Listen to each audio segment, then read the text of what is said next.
Assalamualaikum warahmatullahi wabarakatuh. Anak-anak Ibu, hari ini kita masih dalam materi rapat ya. Nah, untuk hari ini kita akan membahas mengenai syarat rapat. Nah, apa itu syarat rapat? Apa-apa saja sih syarat untuk melakukan rapat? Nah, terus juga ada tipe peserta rapat dan tipe pimpinan saat rapat, artinya tipe pemimpin rapat. Nah, untuk syarat rapat ya, untuk yang pertama kita akan membahas tentang apa itu syarat rapat. Untuk syarat rapat itu yang pertama, suasananya harus terbuka. Artinya tidak ada yang ditutup-tutupi dalam rapat itu, karena rapat itu berdasarkan untuk membangun kebaikan perusahaan kita, kebaikan instansi kita, seperti itu.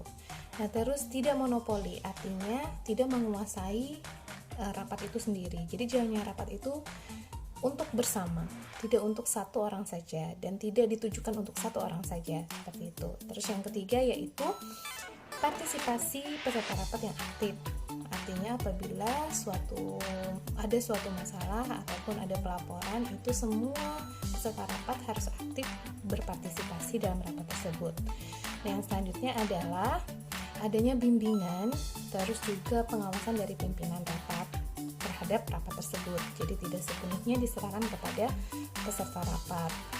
Nah, terus perdebatan yang terjadi pada rapat itu berdasarkan argumen. Jadi tidak ada yang namanya perdebatan dalam rapat yang berdasarkan oleh emosi. Jadi harus sesuai dengan argumen. Kalau argumennya memang benar, maka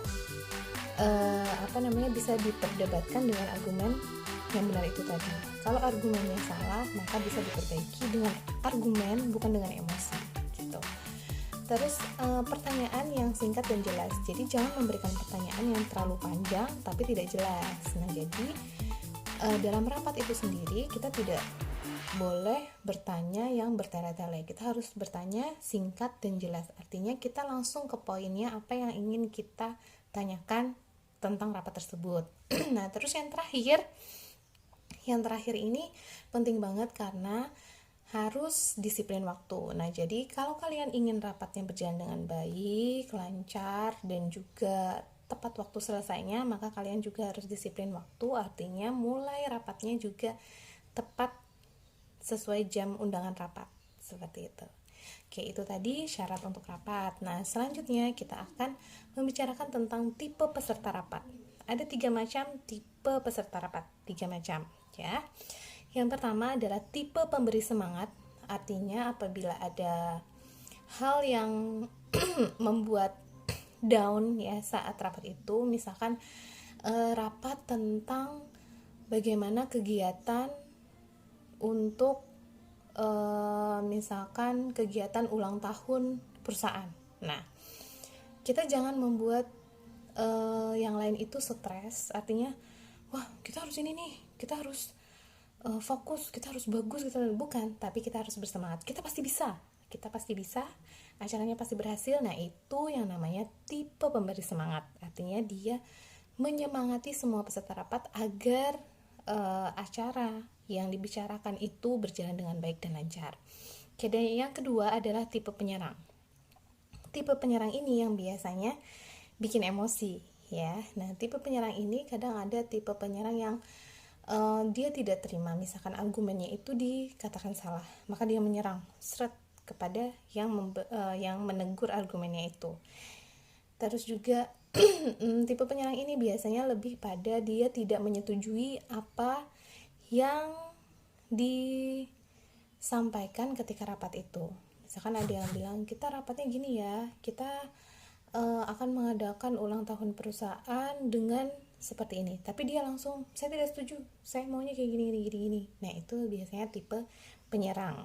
Sehingga itu yang bisa membuat emosi keluar ketika rapat. Nah, maka dari itu yang dibutuhkan adalah argumen. Jadi bagaimana kalian mengalahkan orang yang tipe penyerang itu tadi dengan argumen kalian yang membuat dia langsung berpikir, oh iya ya, berarti aku salah menyerang argumen itu. Nah, seperti itu ya.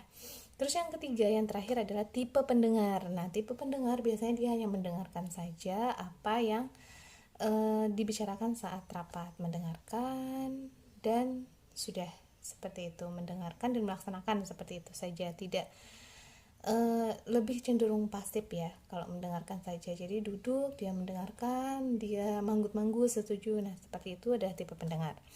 Nah untuk selanjutnya adalah tipe pemimpin rapat. Nah tipe pemimpin rapat juga ada 3 macam. Yang pertama otoriter. Sudah familiar dong ya sama otoriter. Nah jadi tipe pimpinan yang otoriter itu adalah pimpinan yang dia memikirkan dirinya sendiri. Artinya, kalau dia berargumen seperti itu, ya seperti itu yang harus jalan. Tidak menerima masukan dari yang lain.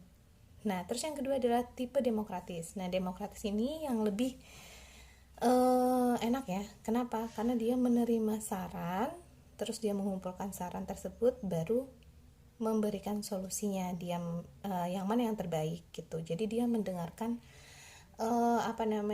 masukan-masukan dari bawahan, dari rekan bisnisnya. Nah itu adalah tipe pemimpin rapat yang demokratis. Untuk tipe yang terakhir, yang ketiga, yaitu laissez-faire.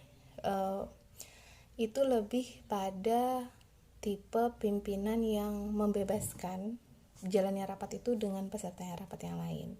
Oke, itu tadi materi untuk rapat hari ini. Kalau ada yang tidak paham, silahkan ditanyakan, dan jangan lupa kalian untuk pertemuan berikutnya akan ada kuis seperti biasa soal tentang materi hari ini. Selamat belajar. Wassalamualaikum warahmatullahi wabarakatuh.